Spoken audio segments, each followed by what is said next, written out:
Hey,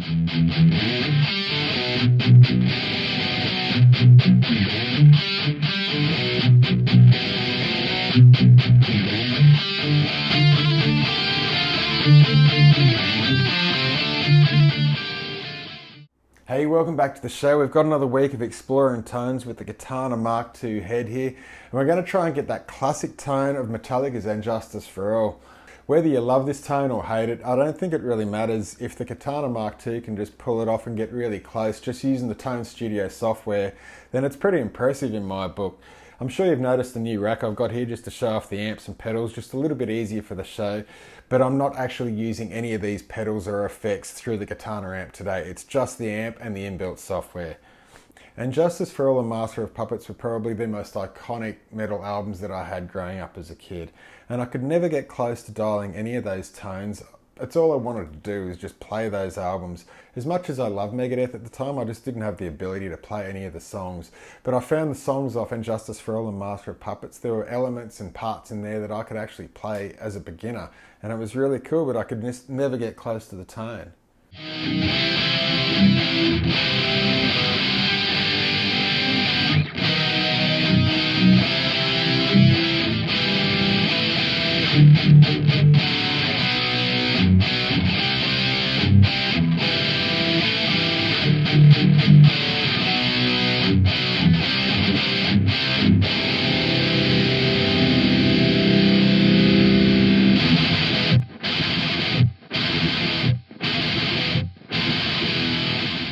I wasn't sure how the Katana would go trying to dial in this tone. It's just so unique. It's so identifiable. It's just got elements about it that I just didn't think the Tone Studio and the parametric EQs and things could pull it off so easily. And I was just dialing in and I was just so excited when I just sort of came across it. It's a really hard one to try and describe how I built this tone, but it really comes down to that input EQ and just taking it out and pushing those frequencies that I think just make the guitar going into the amp sound like And Justice for All. And for this, it's really just scooped out in that 250 sort of range. And then going into the amp, it really comes down to playing off the parametric EQ in the output with the graphic EQ. It almost is just counterintuitive the way that you can sort of take frequencies out of somewhere but be boosting them in the same area elsewhere. But it's how I get a lot of the tones using analog gear. And that's something else that's really cool about this Katana Tone Studio software. You can actually play off components within the software and they react to each other. They don't just fizz out or cancel each other out. You actually can play off two different EQs and certain frequencies will just poke through in the mix. And I just find that really cool. It's something that I've only been able to do with analog gear. It's something that on usual VST software and Amplitube and things, it turns into more of like a muddy mess, the whole digital scope. But for this, it really behaves like an analog setup. So it makes it a lot easier for me to dial in these tones. And at the end of the day, I'm realizing that it's really well done, really well put together and thought out. And it's really helping me understand how to manipulate the Katana software just to get desired tones. So in that graphic EQ in the output, I've really just taken all the mids out of the 1K region. But then the parametric EQ, we're sort of pushing them back in that, and we're bringing them up in other areas. It's just making And Justice for All. And again, for all the distorted rhythm and lead tones, I'm using that brown amp again, and I just love this amp inbuilt in the Katana. It's just an absolute chameleon. So this is the rhythm tone for And Justice for All that I came up with.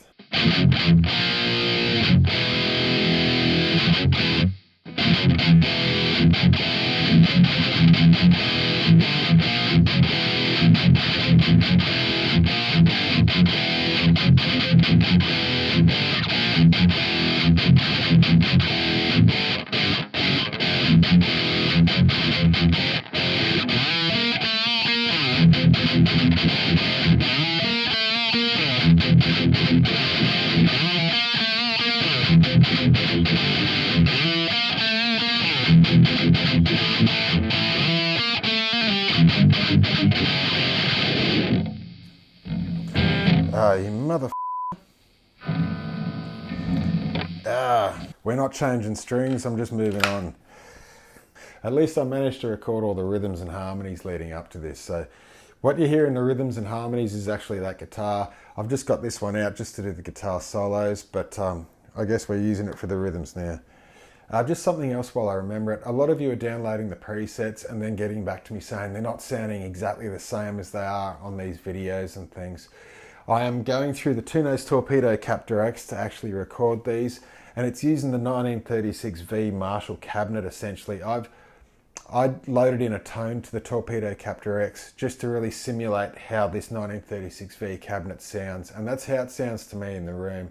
I tend to have the volume down just slightly because a lot of the time when I make these videos, I'm stacking loads and loads of harmonies, and levels and things get really hot really fast, and you just don't want a big broken up distorted mess. And for those of you that are downloading these presets and realizing that they're just not so epic, huge and distorted as you think that they should be, it's really most of the time because they're not.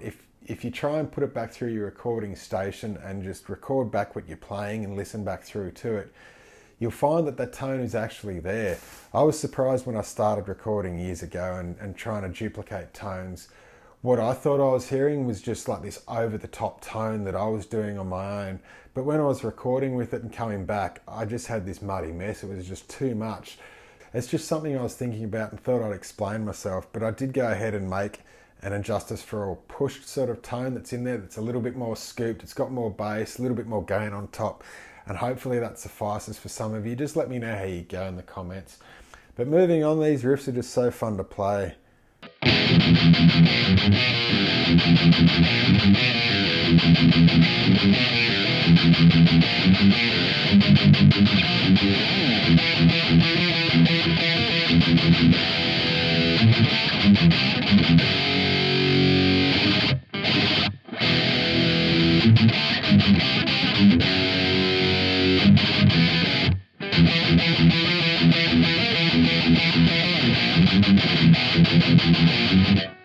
And that reminds me, a lot of you in the comments asking how I actually downpick fast. How do you downstroke so quickly? How do you keep up with Metallica albums and everything? There's exercises that you can do just to try and speed it up. But at the end of the day, you just play. You just play along with the albums. Don't tense up your arm. Don't try and like have it all locked up and just think that you've got to tense up like you're doing weights or something. It's totally the opposite. You've just got to really just breathe through things. Just be calm, relaxed. And just relax that wrist, just let it do its thing. But something else that I found that helps is you accentuate when you're warming up. If you're really trying to play a song that's fast and you just can't keep up, strike through the strings more than just that. Instead of just hitting that one string, push through as many as you can and just try and keep that same momentum.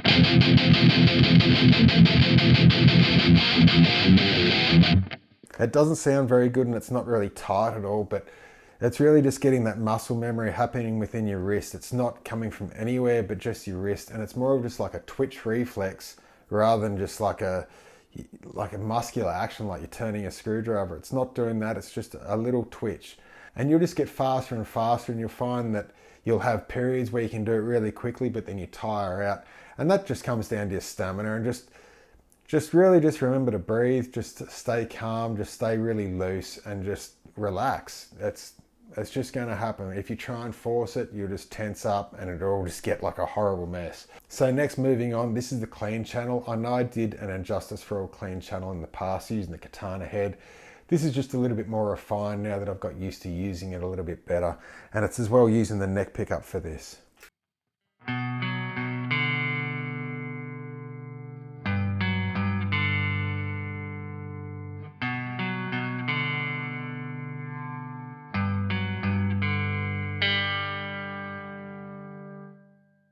And that's a really nice clean channel.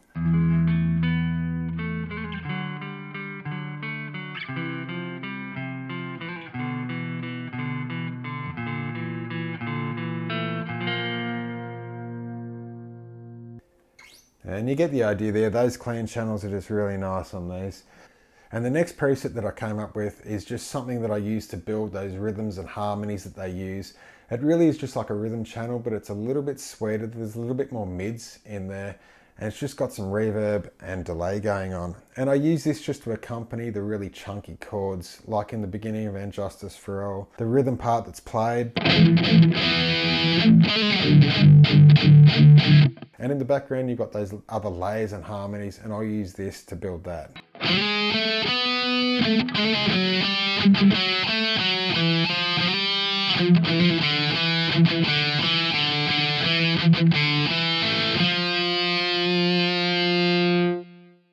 And lastly we get to Kirk's solo tone for this, and I found this solo tone on the album. It's pretty abrasive, it's pretty much in your face. It's not as nice as the one on Master of Puppets, but it's a great tone, and it suits the album, and the actual solos I think were some of the best in his career. So this is the solo tone I've come up with.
And there you have it, guys. All these presets that we've had today you can download from links in the description, or you can go to the Boss Tone Exchange.